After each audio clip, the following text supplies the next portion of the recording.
इस कहानी का आगाज होता है 13 अक्टूबर 1972 से, जहां हमें एक रग्बी टीम दिखाई जाती है जो उस दिन अपना फाइनल मैच खेलने के लिए चीले जा रही थी। ज्यादातर खिलाड़ी बहुत खुश थे क्योंकि वो पहली बार अपनी कंट्री की सरहदों से बाहर खेलने का मौका पा रहे थे। उनमें से कुछ के फैमिली मेंबर्स भी उनकी हौसला अफजाई के लिए साथ सफर कर रहे थे। सफर ज्यादा लंबा नहीं होना था क्योंकि आम तौर पर उरुग्वाई से चीले का रास्ता सिर्फ 3 घंटे में तय हो जाता है, लेकिन इस रास्ते में खड़ी हैं खतरनाक एंडीज की पहाड़ियां जो आगे चलकर मुसाफिरों के लिए जबरदस्त मुसीबत साबित होने वाली थीं। कुछ देर तक सब कुछ मामूल के मुताबिक चलता रहा, मगर अचानक जहाज को शदीद टर्बुलेंस का सामना करना पड़ा जिसने सभी मुसाफिरों और खिलाड़ियों को खौफजदा कर दिया। अभी वो संभल भी न पाए थे कि जहाज तेजी से ऊपर नीचे हिलने लगा। पायलट्स पूरी ताकत के साथ जहाज को काबू में रखने की कोशिश कर रहे थे, लेकिन अचानक तैयारा एक पहाड़ से टकराकर 2 हिस्सों में बट गया। जहाज का अगला हिस्सा बर्फ पर फिसलते हुए आगे जाकर एक बड़ी चट्टान से जा टकराया। टक्कर इतनी खौफनाक थी कि सीटें एक दूसरे के ऊपर चढ़ गईं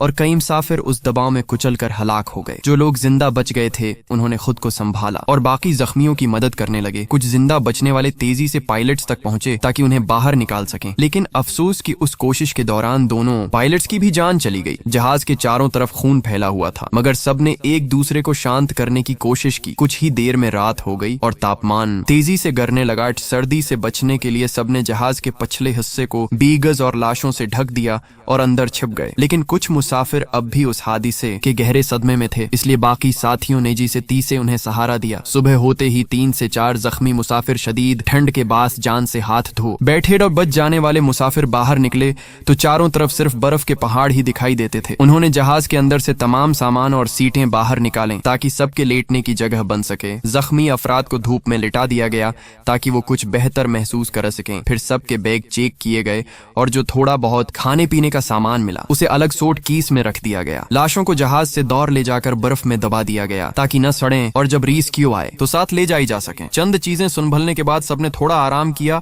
और थोड़ा सा खाना खाया, मगर सब जानते थे कि ये खाना लंबे वक्त तक चलाना होगा। इसी दौरान उनके ऊपर से एक जहाज गुजरा।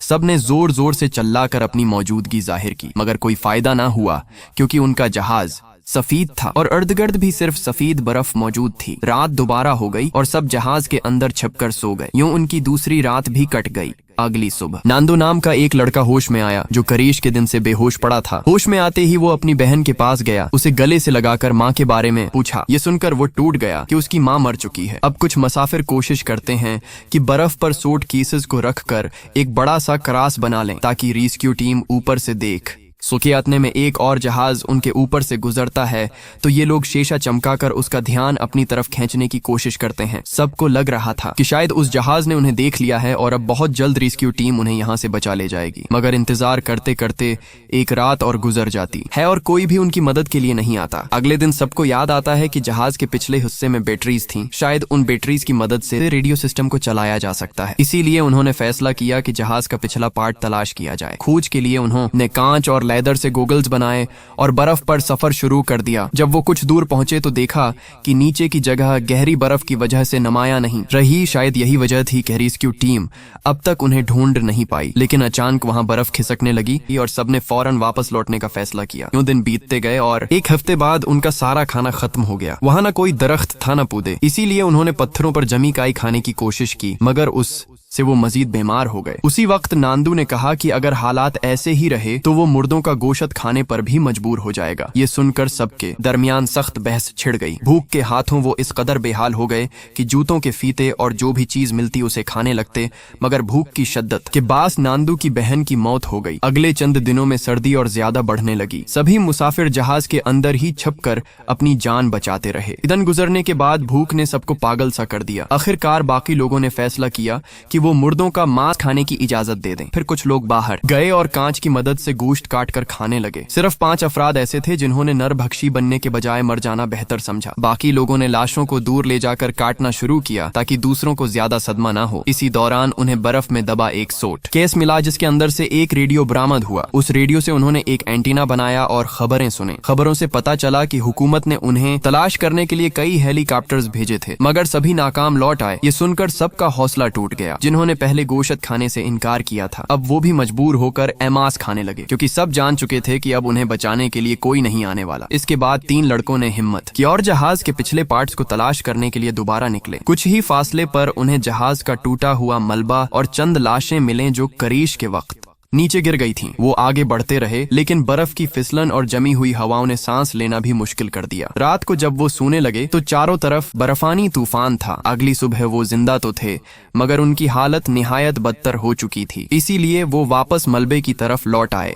जब सबने उन्हें खाली हाथ देखा तो सभी उदास हो गए। उस आखिरी शख्स ने भी हथियार डाल दिए और इंसानी गोश्त खा लिया। दिन गुजरते गए और ये लोग बड़ी मुश्किल से अपने आप को 17 दिन तक जिंदा रख पाए। लेकिन मसला ये था कि पिछले 5 दिनों से मौसम नहायत खराब था। सभी लोग जहाज के अंदर सिमट कर बैठे थे। फिर अचानक एक शदीद तूफान आया और जहाज के अंदर बर्फ भर गई। अंदर मौजूद सभी लोग बर्फ के नीचे दब गए। जो लोग ऊपर थे वो घबरा तो गए, मगर हिम्मत करके उन्होंने बर्फ खौद कर दबे हुए साथियों को बाहर निकाल लिया। सब लोग वक्त पर तो बाहर निकल आए, मगर एक औरत ज्यादा नीचे दब गई थी और दम घुटने की वजह से फौत हो गई। अभी सब उस गम से निकले ही थे कि एक और तूफान आन धमका और सब दोबारा बर्फ के नीचे दब गए। ये तूफान इतना शदीद था कि कुछ लोग फौरन ही जान से हाथ धो बैठे। जो अंदर फंसे थे उन्होंने जल्दी से एक सुराख बनाया ताकि ऑक्सीजन मिल सके। कई घंटों बाद सबने हिम्मत जुटाई और मुर्दा लाशों को एक तरफ रख दिया। यूं दिन नंबर 18 तक, यानी 2 पूरे दिन वो बर्फ के नीचे ही गुजारने पर मजबूर रहे। भूख ने उन्हें बेहाल कर दिया और अब बचने का सिर्फ एक ही रास्ता बाकी था कि लाशों का गोश्त खाया जाए। मगर ये सब उन्हीं के अपने साथी थे, इसीलिए कोई भी ये कदम उठाने की हिम्मत नहीं कर पा रहा था। ये मंजर देखकर नोमान नाम का एक लड़का गुस्से में आ गया और जहाज की खड़की तोड़ने लगा। इस दौरान शीशा उसके पांव में घुस गया, मगर वो रुका नहीं। 2 दिन की लगातार कोशिश के बाद उसने बर्फ में एक रास्ता बना लिया और सब लोग बाहर निकल आए। बाहर आते ही सबके चेहरे खुशी से चमक उठे। कुछ देर बाद सब मिलकर जहाज को बर्फ से निकालने लगे। नोमान ने महसूस किया कि उसके पांव का जख्म अब ज्यादा दर्द नहीं कर रहा, क्योंकि बर्फ ने उस जख्म को सुन कर दिया था। उसने परवाह किए बगैर बर्फ खोदना जारी रखा। सूरज निकल आया था, इसलिए बर्फ खोदना आसान हो गया। चंद घंटों में जहाज का बड़ा हिस्सा बाहर आ गया। अब सबने सोचा कि जहाज के पिछले हिस्से को तलाश किया जाए, मगर सवाल ये था कि बर्फीली रातों का मुकाबला कैसे किया जाएगा। उनके पास कोई और ऑप्शन नहीं था, इसलिए सबने फैसला किया कि गर्मियों के आने का इंतजार किया जाए ताकि चढ़ाई आसान हो सके। यूं दिन गुजरते गए और 24 दिनों के बाद मौसम कुछ बेहतर हो गया, मगर जो लोग पहले तलाश के लिए गए थे उनकी तबीयत अब भी बहुत खराब थी। चलना तो दूर, वो मुश्किल से हिल भी पा रहे थे। इसी दौरान एक बुरी खबर आई। कोको के फीफड़ों में पानी भर गया था। सबने उसकी जान बचाने की बहुत कोशिश की, मगर कामयाब न हो सके और वो दम तोड़ गया। कुछ देर बाद उसकी लाश को दफना दिया गया और उसका लिखा हुआ खत संभाल कर रख लिया गया। 2 और दिन गुजरे और यूं 26 दिन बाद ग्रुप के 4 लोगों ने पहाड़ पर चढ़ाई का फैसला किया। ये 4 थे रूबिटो, टिनटिन, नोमा और नांदो। वो सब जहाज के पिछले हिस्से की तलाश में निकल पड़े। कुछ फासले के बाद अचानक नोमा गिर गया। जब उन्होंने देखा तो उसके पांव के जख्म में इन्फेक्शन फैल चुका था। सबने उसे कहा कि वापस पलट जाओ, मगर उसने इनकार कर दिया और अकेले ही वापसी का फैसला किया। जब वो जहाज के पास वापस आया तो उसकी हालत निहायत खराब थी और वो बेहोश हो गया। कुछ देर बाद जब होश आया तो देखा कि उसके दोस्त जहाज से बर्फ हटा रहे थे। अगले दिन बाकी 3 लोग भी वापस लौट आए। ये खुशी की बात थी कि उन्हें जहाज का पिछला हिस्सा मिल गया था। जहाज के अंदर बैटरीज के साथ साथ और भी कई कीमती चीजें मिले। उन्हें कपड़ों के ढेर, रम की बोतलें और सिगरेट के पैकेट हाथ लगे। उन्होंने बैटरीज को रेडियो में डालकर बैरूनी दुनिया से राब्ता करने की कोशिश की, लेकिन अफसोस के सामने से कोई जवाब नहीं आया, यानी उनकी आखिरी उम्मीद भी टूट गई। इधर नोमा की तबीयत और ज्यादा बिगड़ती जा रही थी, क्योंकि इन्फेक्शन उसकी पूरी बदन में फैल चुका था। जहाज का खाना भी खत्म हो चुका था और सब दोबारा इंसानी गोश्त खाने पर मजबूर हो गए। नोमान ने खाना पीना छोड़ दिया ताकि बाकी साथियों के लिए थोड़ा सा बच सके। कुछ लोग दोबारा जहाज के पिछले पार्ट्स की तरफ गए। इस बार उन्हें वाटर प्रूफ कपड़ा मिल गया, जिससे उन्होंने एक स्लीपिंग बैग तैयार कर लिया। फिर रेडियो पर खबर सुनी कहकरेश को पूरे 18 दिन हो चुके हैं और हुकूमत अब आखिरी मिशन भेज रही है। ये सुनकर ग्रुप के अंदर इख्तिलाफ पैदा हो गया। कुछ कहने लगे कि अब रेस्क्यू का इंतजार करना चाहिए, जबकि बाकी बोले कि शायद कोई हमें देख भी न पाए। उसी रात नोमा की हालत और बिगड़ गई। मरने से पहले उसने कांपती आवाज में कहा, मेरी लाश खाकर तुम सब जिंदा रहना। थोड़ी देर बाद उसकी सांसें थम गए। सबकी आंखों से आंसू बहने लगे, मगर मजबूरी ऐसी थी कि किसी ने कुछ नहीं कहा। सिर्फ एक स्लीपिंग बैग और थोड़ा सा खाना लेकर उन्होंने कसम खाई कि चाहे जान चली जाए मगर पहाड़ पार करके चीले जरूर पहुंचेंगे। दिन में वो चढ़ाई करते और रात को एक ही बैग में सिमट कर सर्द रात का सामना करते। ये उनकी रोज की जिद्दोजहद बन गई। कई दिन लगातार चलने के बाद आखिरकार वो एक ऊंची चोटी तक पहुंच गए, लेकिन सामने मजीद बहुत बड़े बड़े पहाड़ देखकर उनका हौसला टूटने लगा। खाना भी बहुत कम बचा था। टिनटिन कैप्टन ने अपना हिस्सा रोबिटो